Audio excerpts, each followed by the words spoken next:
Our planet generates an incredible amount of extraordinary phenomenon. Some we take for granted, even if they are a little difficult to predict. Others occur to us as nothing short of miraculous. Often, these are events in places seldom seen by people. They are rare, mysterious, and many seem outright impossible. This series encapsulates the remarkable with the exceptional. Is seeing really believing? With the help of leading scientists, fact will be separated from fiction. Join us as we uncover the mysterious Moeraki Boulders in New Zealand's South Island. Explore the unbelievable Rainbow Mountains of China and Peru, and venture underground to the extraordinary crystal caves of Western Australia's wild coast. It is a journey taken with eyes wide open. Welcome to Impossible Planet.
For generations, these glistening domes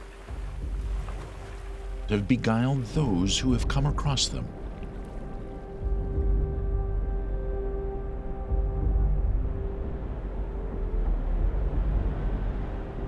Embedded along this shoreline, they are eerily, seemingly perfectly rotund.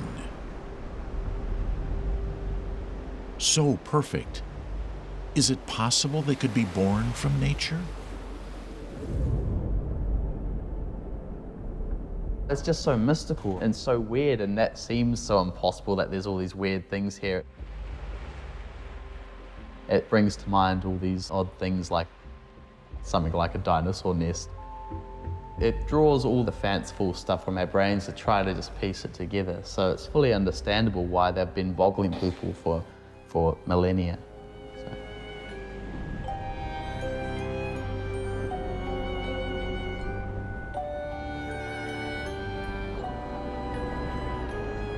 Held secure within these boulders are secrets of our prehistoric past.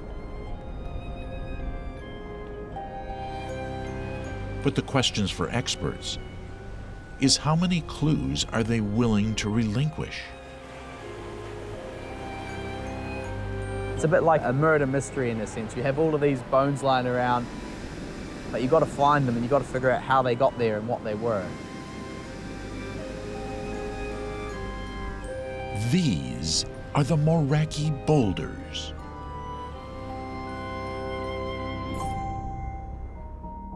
Situated on the east coast of the South Island of New Zealand, these strange, large concrete balls turn the shoreline into an otherworldly spectacle.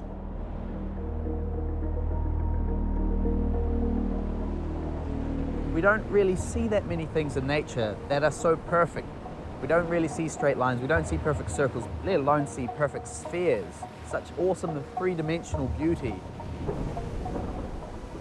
And so it's really the best kind of impossible because you have these amazing shapes, but also you have all this mystery hidden beneath them.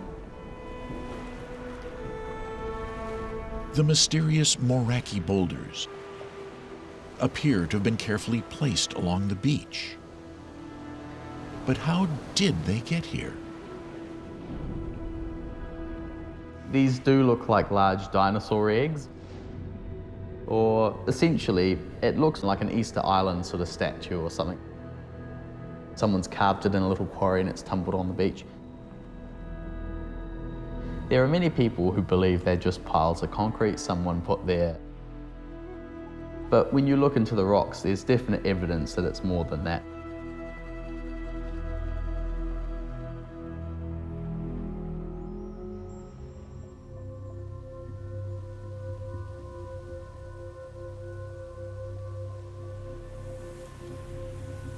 According to local legend, one story describes how food baskets were washed overboard a canoe during a storm. The precious cargo was later preserved in stone as the Moeraki Boulders. Looking at the way boulders emerge from the beach, it's easy to think they might have been washed up onto the shore. So there are local legends explaining how these things happened to be on the beach, and that they thought maybe they were washed up. But if you actually look up in the cliffs behind us, you see they actually wash out of the cliffs onto the beach. From a geologist's perspective, that's the route you take to understand how they were formed. The boulders are monuments to another era, of a time when the world was a very different place. And the cliffs were underwater.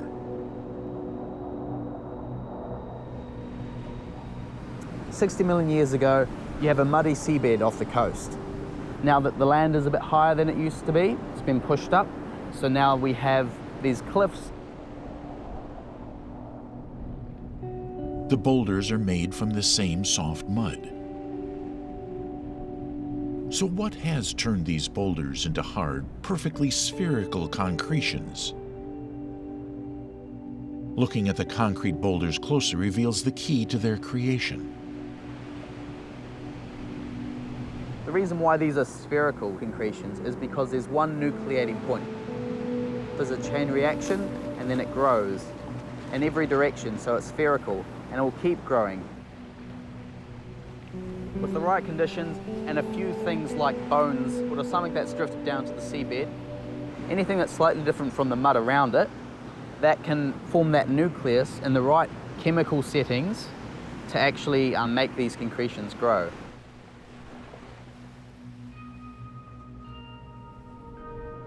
The unique chemical reactions occurring around the organic kernel glues the tiny grains of mud together until they harden into solid concrete.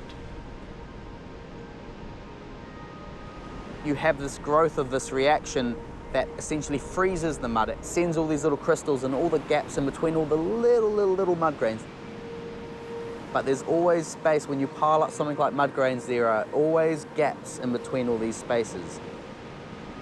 And in those gaps, if you have these minerals grow, they act as a cement. They glue every single mud grain together. So it's that spread of this crystal structure through those little gaps. That is what is spreading through the mud. So then you get that mud that becomes like cement. It's like a big piece of concrete, essentially.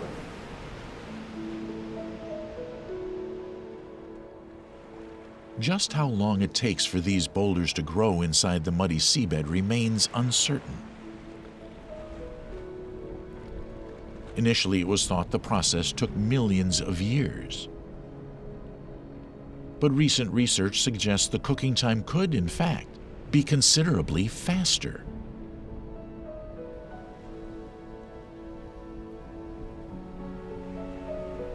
Some new research out of Japan has shown that we might actually be looking at time frames of maybe less than 1,000 years, maybe tens of years. So you have this nucleation process, and then maybe you very quickly actually get this boulder forming. And so you could get a 2-meter boulder maybe under 1,000 years.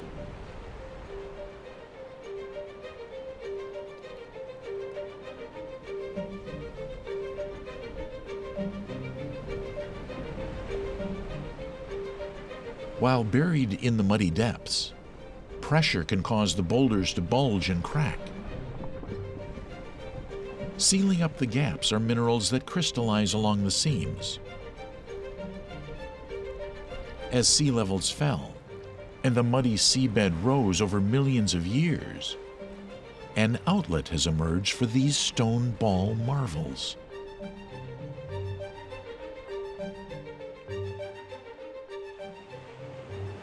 So here we have another concretion, and this one is cool because it's still in the rock, because this is just mudstone that has been cemented, turned into a very hard rock. And slowly, with the waves coming and crashing on it, it will actually just roll onto the beach and join the others. The only reason why these are here is because this cliff slowly gets eroded back and they tumble out. Over time, weathering begins to split the stone apart.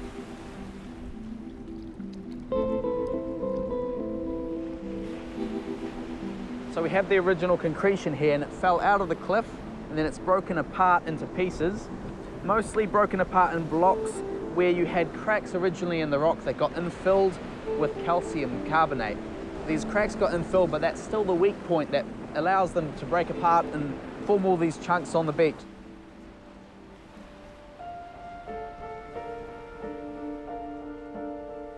The Moeraki Boulders can measure up to 2 meters across and weigh up to 7 tons.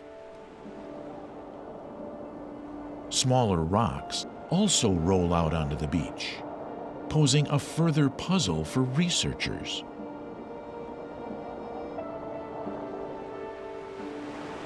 So here we have a small concretion, and this concretion is formed in the same processes as these large concretions, except this one stopped growing for some reason earlier than these other ones. So these other ones were probably growing for a bit longer, maybe thousands of years longer. We're not really sure. However, this one stopped growing quite quickly, and we don't necessarily know why, but it could have been something about the chain reaction, the chemical reaction forming the calcium carbonate that cemented this mud, which is the same as this mud further down just underneath us. And then this one is probably just recently fallen out of the cliff, so it still looks nice and fresh and smooth. It hasn't really started breaking apart along these cracks like these larger ones are starting to. This isn't the only place in the world these boulders form. With the right settings and something to act as the nucleus, small concretions can grow.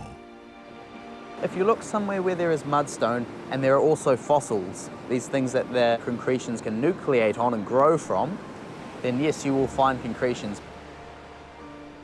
It's thanks to this rare combination that we find the boulders here in such high numbers. A little further along the coast, and lesser known to passers-by, the same process has created more of these balls, only smaller in size. Having tumbled onto the beach, some of these concrete domes present a tantalizing peephole into our past. These Moeraki boulders are in rock that is 60 million years old. So that's almost back to the time of the dinosaurs. Here's a graveyard of boulders, in a sense, but it also is a real graveyard of fossils too. So what exactly was on the seabed? What was in all these concretions? Because often we don't know. We don't actually find the center of these and they break apart and wash away. Very few actually crack open right in the middle, so you can actually see the original piece of bone or shell.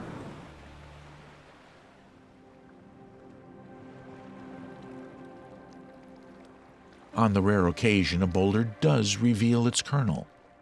It offers intriguing questions about how our world looked soon after the dinosaurs disappeared from it. We know it's a muddy seabed setting, sort of off the coast, but exactly what was there? A few penguins, there had to be fish, there had to be turtles, but we don't have all of the evidence for all of them yet. The hunt for evidence has already admitted impressive clues about who lived here. These concretions have yielded some very old penguin bones, 60 million years. So straight after the dinosaurs went extinct, there were some seabirds that lost their ability to fly, and they started swimming the oceans, and they were the earliest penguins. And we've actually found some of their bones in these concretions. For scientists, The boulders work like a crystal ball, revealing a picture of our prehistoric past. Here we have one of the fossils that actually caused a Moeraki boulder to nucleate, to form and grow around it. This was found at Moeraki, and it is actually a penguin leg bone. And the reason why we know it's a penguin leg bone is because we can compare it to a modern penguin leg bone. So this was probably a penguin that was maybe emperor penguin size, maybe even bigger.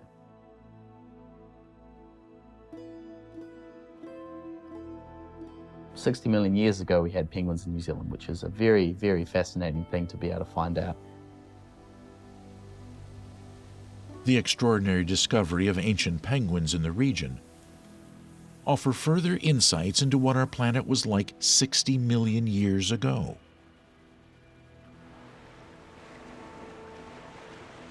Sites like this provide us very rare glimpses of those earliest ancestors of modern penguins.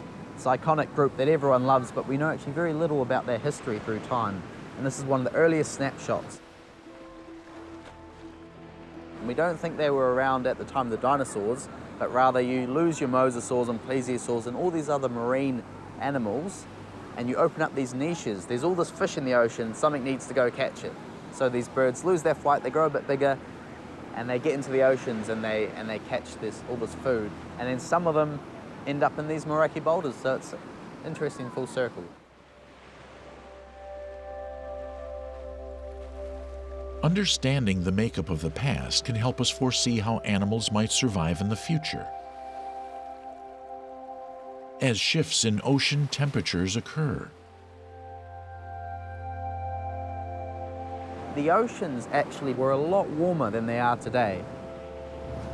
So these were subtropical penguins, like swimming in the top of Australia sort of conditions. And so the settings were very different. These organisms like penguins can live in very different oceans, but maybe in different ways to today. Then that might tell us how our penguins will adapt to future ocean temperature fluctuations and changes in the general ocean ecosystem.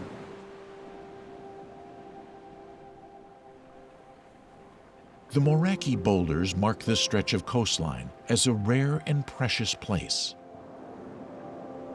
A place that continues to impart pieces of a greater story about our world. I think it's the very best kind of impossible. One, we kind of know how they form, but it is still bizarre and still interesting. And the fact they have secrets hidden inside means there's all these layers of intrigue to tease apart. That ability to interact with nature is very special, and if it's something that draws people to come and interact, then that is a very special place indeed. So this place is a very good advocate for nature and its wonders.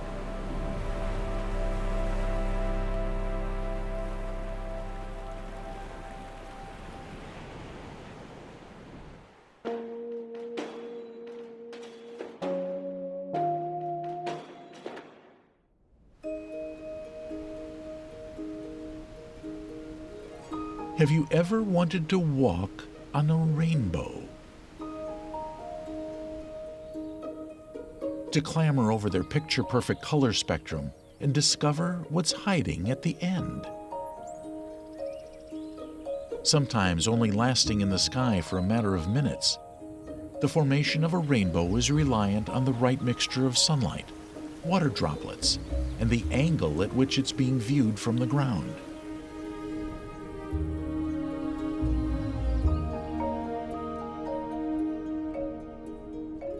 Taking on many forms, rainbows don't just exist in their traditional fairy tale book arc formation, however. Cloud iridescence, or rainbow clouds, have also long enchanted humans. This amazing phenomena occurs when droplets of water cause sunlight to be diffracted or spread out, projecting a rainbow around the edges of the cloud.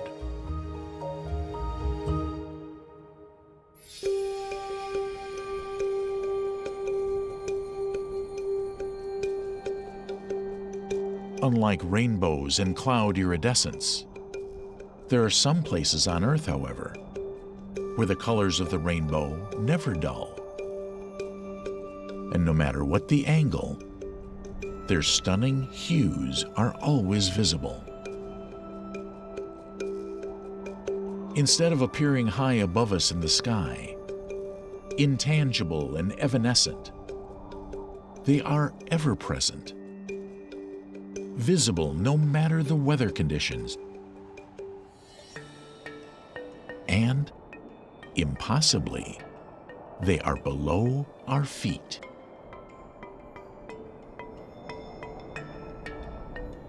Some have even been there for millennia, hidden and waiting to be uncovered. This is the phenomena of the Rainbow Mountains. Occurring at only a few locations on Earth, these stunning striped hills are on the bucket list of many intrepid travelers. They're banding hillsides like something out of a technicolor dream.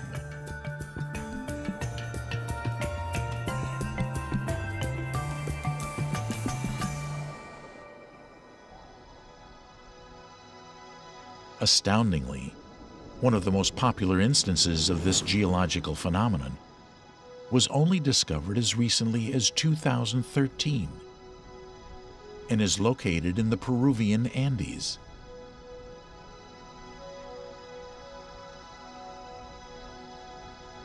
Vinicunca, or the Rainbow Mountain, sits at 16,000 feet above sea level. Amazingly, it is thought that its brilliant colors have existed for millennia, but have been covered by the heavy snowfall that previously carpeted the area.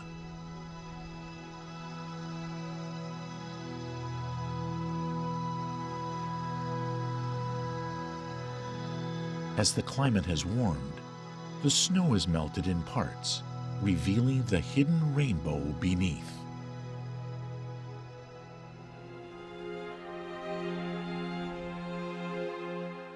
On the other side of the world, on the China-Mongolia border, sits the Zhangai Dangxia Landform Geological Park.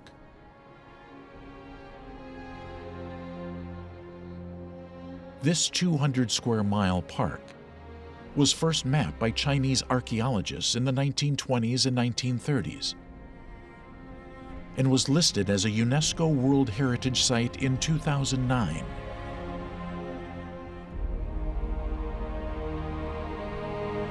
As visually impressive as these mountainous ranges are, what their colored bands represent is perhaps even more important.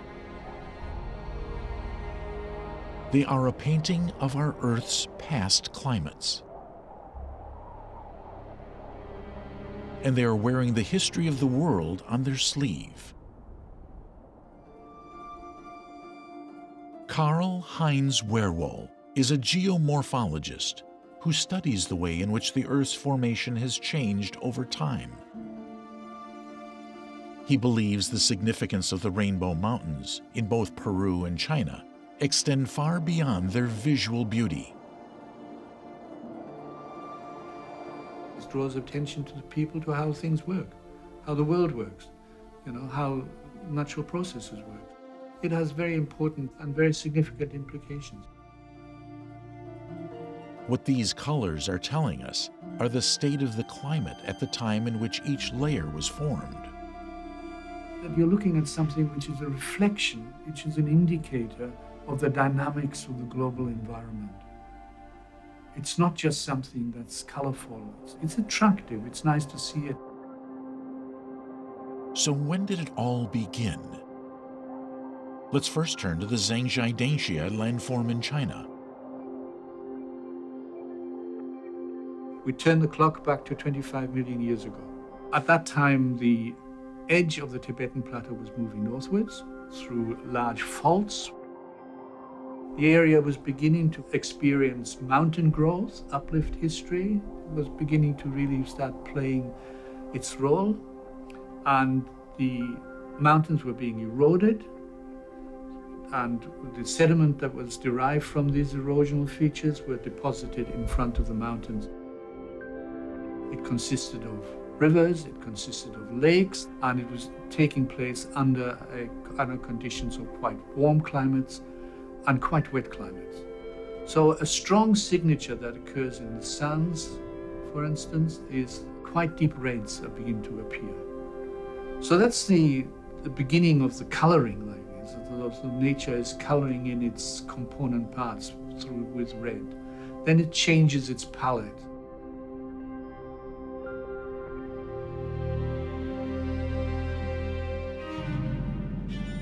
"10 million years later, the climate changed again. Now drier and cooler, there were fewer lakes around, but their initial river deposits remained. As these deposits were exposed and weathered in the new climatic conditions, they took on a yellow color. Slowly, the rainbow was beginning to form.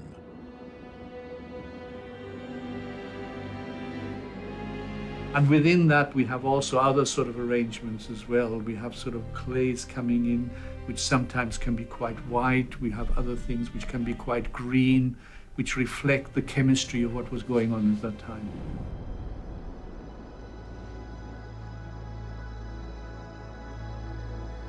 Even then, although the land was now a mixture of vibrant reds, yellows, greens, and whites, it was still flat. The crumpled mountain ranges we see today still did not exist.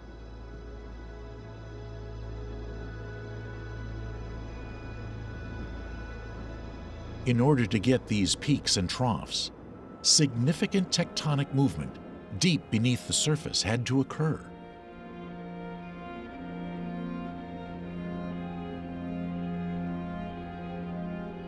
For the Peruvian mountains, this movement took place 140 million years ago during a process called subduction. As the Earth shifted and changed, two tectonic plates converged. The dense oceanic Nazca Plate was forced down under the more buoyant continental South American Plate. As the plates passed over and under each other, the surface of the Earth was twisted and bent. The two plates' combined mass jostled for limited space and pushed together. They had nowhere to go but up. This once flat rainbow was pushed high into the sky. You're seeing this fantastic array of color, you're seeing this fantastic geometry in the rocks. You're looking at all these sorts of things with a huge visual impact, and you can look for kilometers and kilometers and so on. So it's an easy way to describe them. But in fact, this description should really embed all this into what it actually means.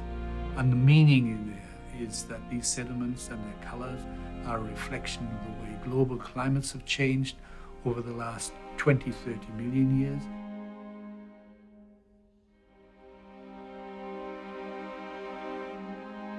Although the hordes of crowds who battle the tough hiking conditions each day are likely drawn to the colors of the mountains, each should keep in mind the secrets each color band holds and the fascinating geological history which has allowed them to walk somewhere over this rainbow.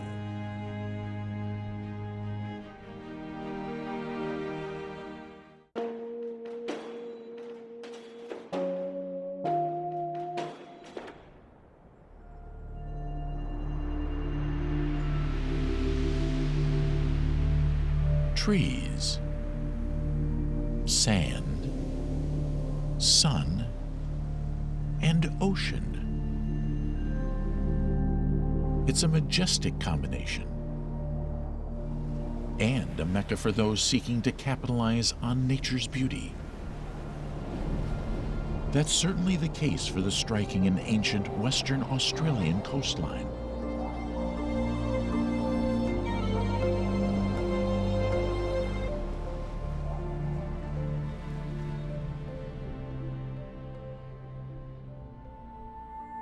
Around 200 miles south of the capital city of Perth, lies the Margaret River region,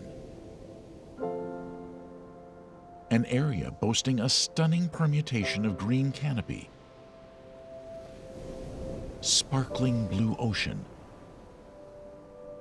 and crystal white shorelines. But that's just on the surface. These natural forces have been working together for millennia to create something even more beautiful, and have hidden it deep within the ground.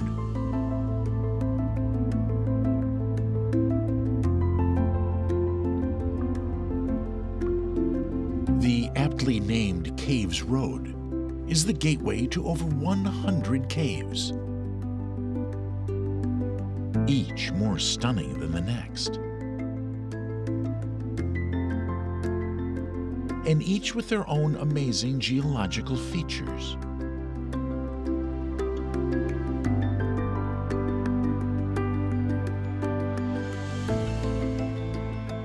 Andrew Green is a guide at Jewel Cave,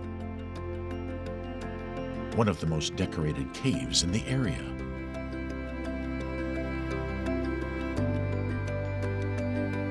It's just so huge and there's just so much in here. You're really looking at tens of thousands of crystals in this cave. Just an incredible amount of crystal. There's so much in the way of ancillary things as well, like you've got the microfauna that have lived in the base of the cave at various times. There's the amazing history of its discovery, people on the end of ropes coming in through holes in the roof.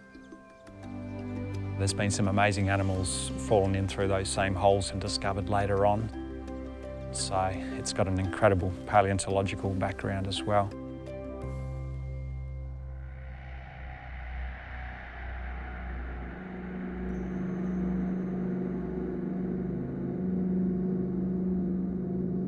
It's not rubies and diamonds that adorn the walls of this stone treasure chest.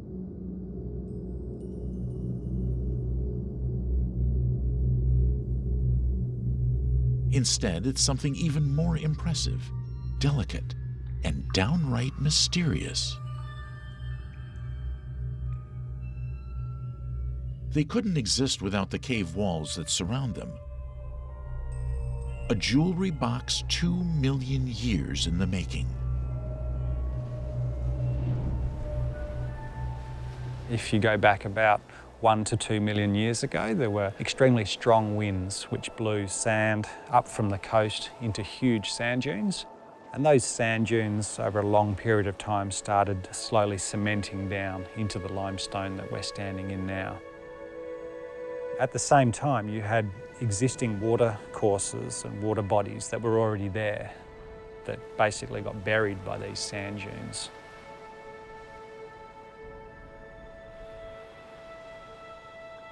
The sands along this stretch of coast are rich in coral fragments, which have been deposited by strong winds, blowing the sand up from the exposed seabed. Naturally rich in calcium carbonate, when these sands reach their inland resting point, they combine with water bodies to create an almost pure and, importantly, very porous form of limestone. This permeable rock was then carved out and shaped by the underlying water that continued to flow.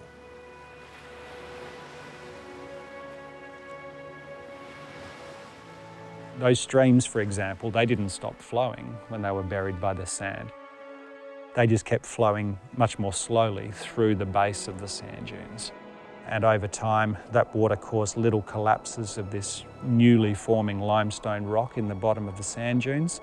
And suddenly you've got water has created a cave.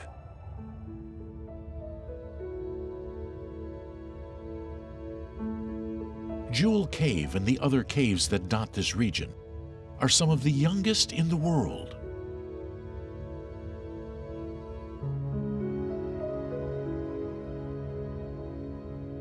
As a comparison, similar formations on the other side of the country date back 300 million years. What they've managed to create in their relatively short lifetime, however, is what makes these caves so spectacular and unique.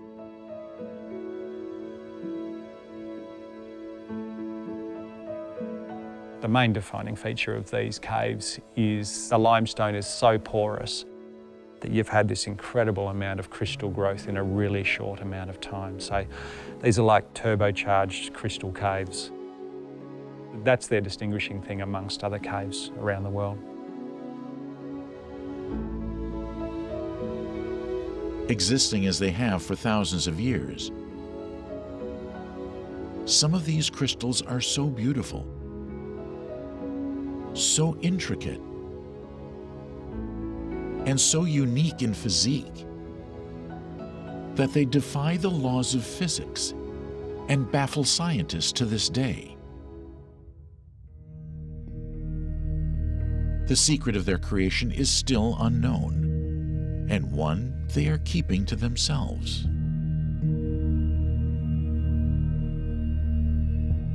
Jewel Cave is quite famous for its helictites, which are a really strange crystal formation. There's dozens of different kinds of crystal formations, but helictites are the ones that scientists really struggle to explain, and there's still a bit of disagreement about how they form. There's certainly a few main theories, but basically what they are thin little crystal tubes that just don't care about gravity. They go wherever they want, and you'll see them go squiggling up and around and off in a different direction, seemingly with no real plan.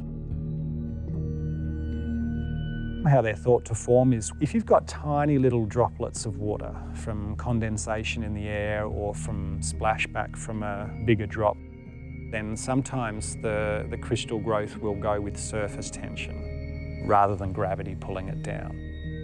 So when surface tension on that surface of that tiny drop of water is the main factor, then the crystal growth can go in any direction. We still don't have all the answers.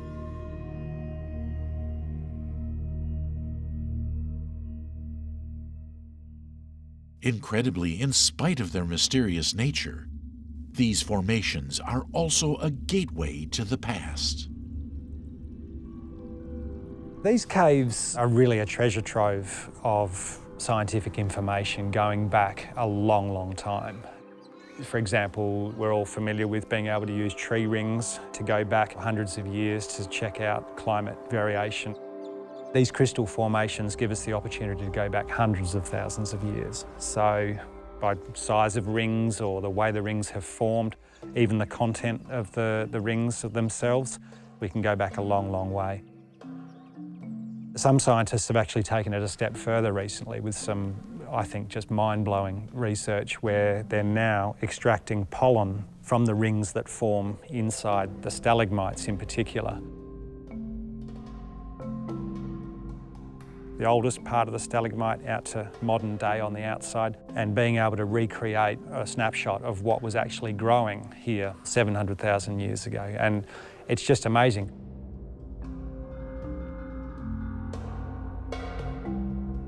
Helictites are not the only gems in store for visitors to these caves.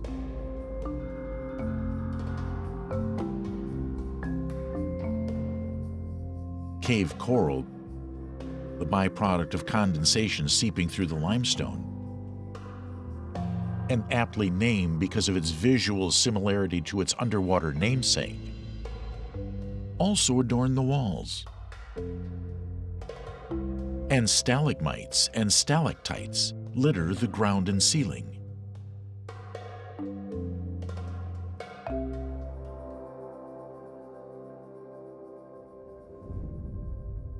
Here at Ngilgi Cave, other ocean-inspired formations are also present. So this cave is particularly well known for the abundance and amount of shoals that we've got in here.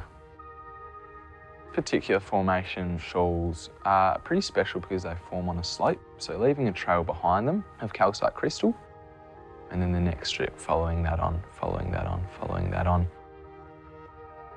Now the cool thing about these shoals is we get some amazing colours come through them because of the tannins they're picking up from the soil above. So we get these reds and yellows, and you can even go back into the climate and see how it was thousands of years ago, so it's pretty amazing.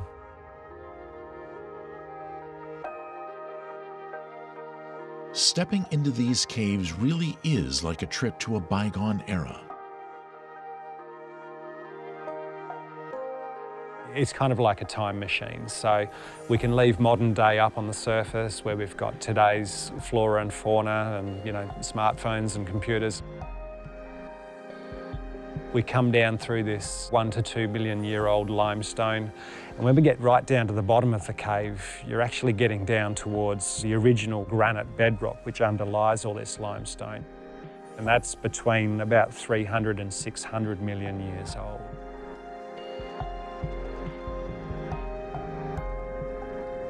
As you descend 45 meters underground, the air becomes heavier and the moisture levels rise. Like all the great art galleries of the world, a constantly controlled climate and increase in humidity is integral to preserving the works of art within.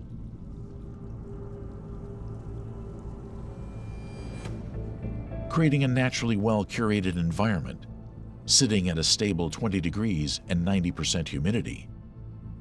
For the crystals, these caves are nothing short of ideal.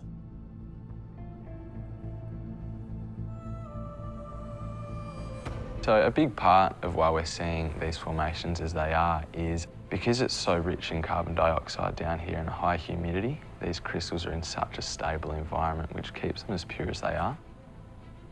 Whereas at the top of our cave, because there is a bit more airflow, a bit more dirt blowing in, you'll see the crystals are a bit more oxidised. So at this depth, not much airflow, in a very constant environment, which is keeping these crystals so very pure.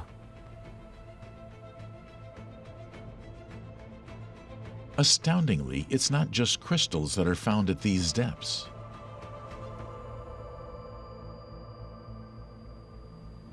Over a process of a very long time, obviously, peppermint trees have been able to make their way down 45 metres below the surface.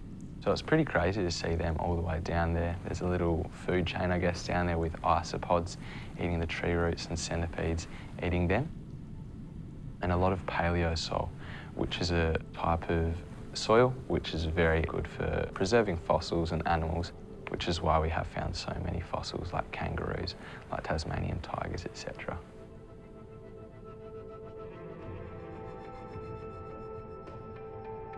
It's an ecosystem which continues to surprise, delight, and hold tight incredible treasures. Sheltered beneath the canopy above. There's something about that timelessness which I really love.